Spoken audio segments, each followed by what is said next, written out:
مرحبا مرحبا سلام رمضان، مرحبا مرحبا سلام رمضان۔ بسم اللہ الرحمن الرحیم، الحمدللہ رب العالمین، والصلاة والسلام علی سید الانبیاء والمرسلین۔ ناظرین کرام السلام علیکم۔ تسلیم احمد صابری آپ کا خیر مقدم کرتا ہے رمضان کی اسپیشل ٹرانسمیشن سلام رمضان میں۔ آج تاخرات اور ممکنہ طور پر شب قدر ہے۔ کسے پتا کہ آج ہی کی رات وہ قدر والی رات ہے جس کے لیے کہا گیا کہ یہ 1000 مہینوں سے افضل ہے۔ جس کی آج کی شب عبادت قبول ہو جائے گویا اسے اجر 1000 مہینوں سے زیادہ کا ہے۔ کتنا زیادہ ہے انسان اس کی خبر رکھ ہی نہیں سکتا۔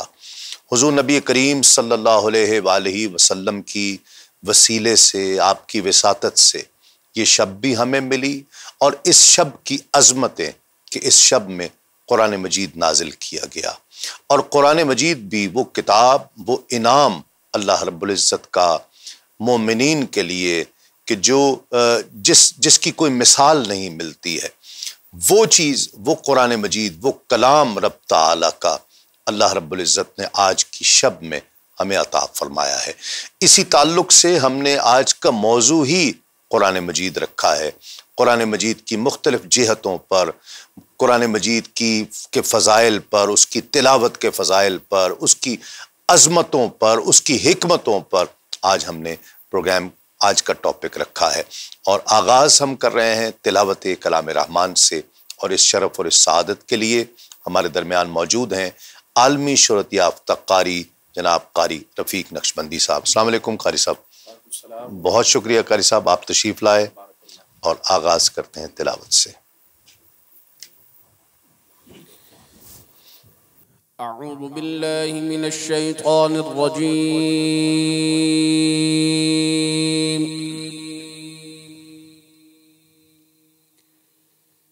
بسم اللہ الرحمن الرحیم۔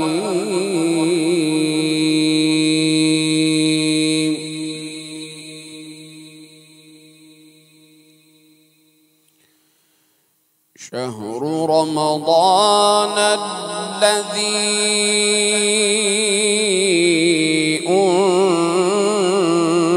انزل فیہ القرآن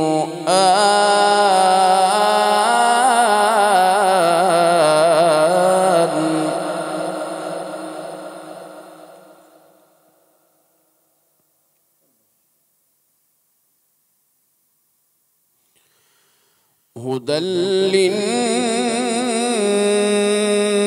للناس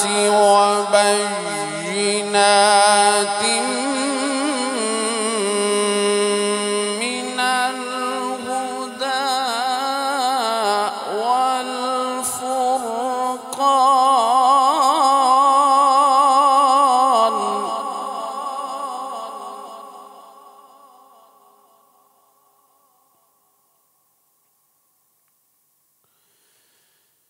فمن شهد منكم الشهر فليصمه، ومن كان مريضا أو على سفر فعدة من أيام أخر،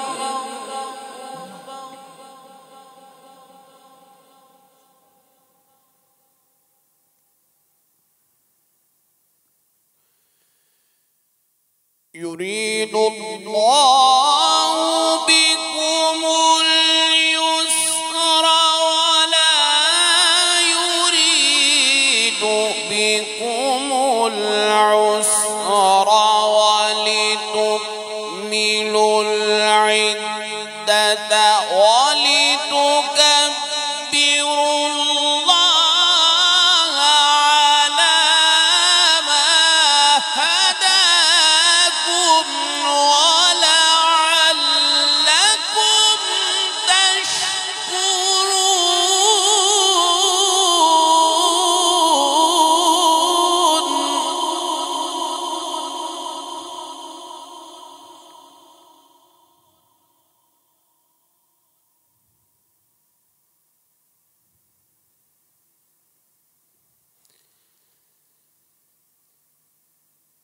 ولتكبروا الله على ما هداكم ولعلكم تشكرون.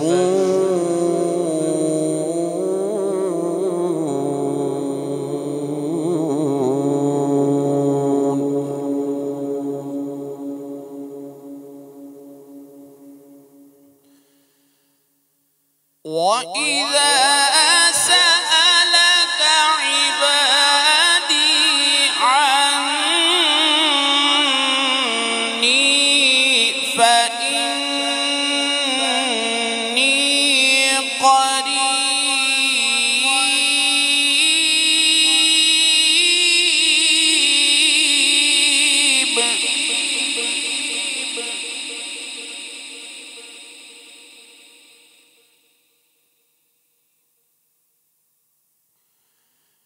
أجيب دعوة الداع إذا دعاني فليستجيبوا لي وليؤمنوا بي لعلهم يرشدون.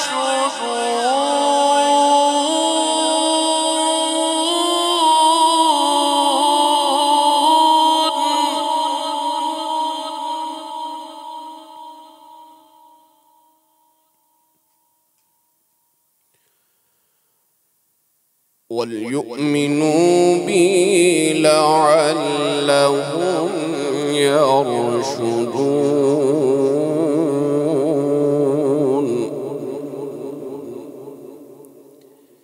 بسم الله الرحمن الرحيم. إنا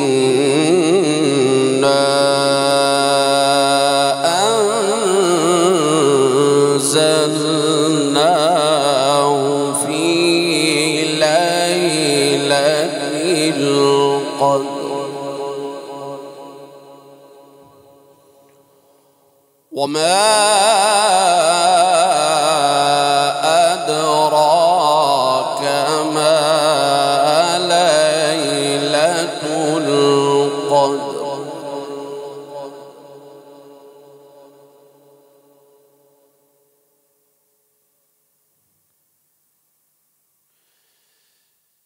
ليلة القدر خير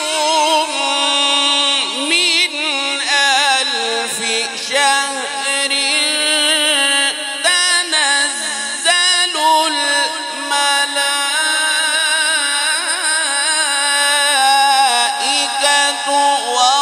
والروح فيها بإذن ربهم من كل أمر سلام.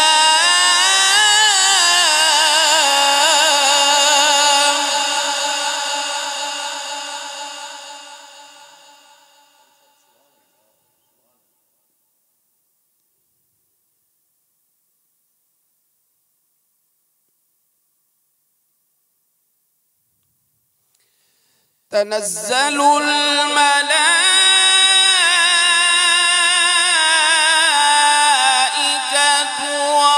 والروح فيها بإذن ربهم من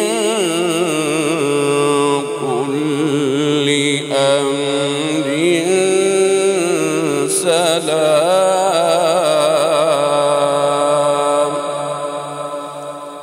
هي حتى مطلع الفجر. بسم الله الرحمن الرحيم الحمد لله رب العالمين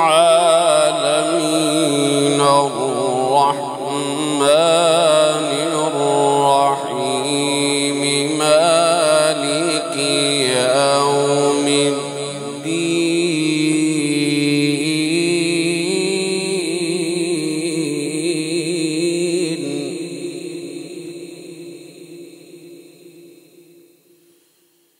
إياك نعبد وإياك نستعين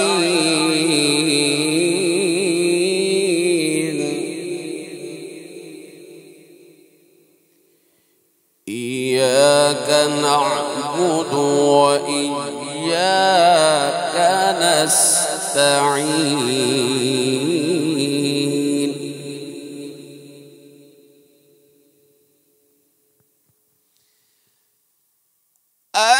الحمد لله رب العالمين الرحمن الرحيم مالك يوم الدين إياك نعبد وإياك نستعين اهدنا الصراط المستقيم صراط الذين أنعمت عليهم غير المغضوب عليهم ولا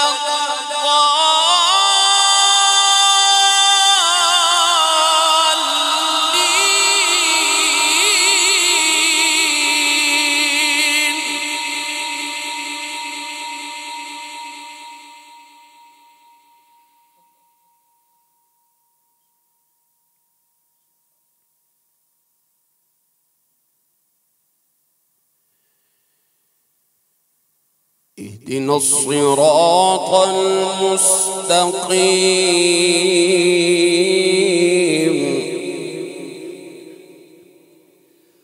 صراط الذين أنعمت عليهم غير المغضوب عليهم ولا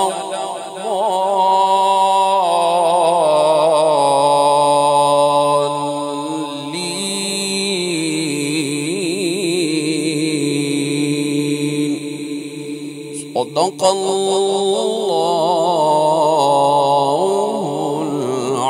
العلي العظيم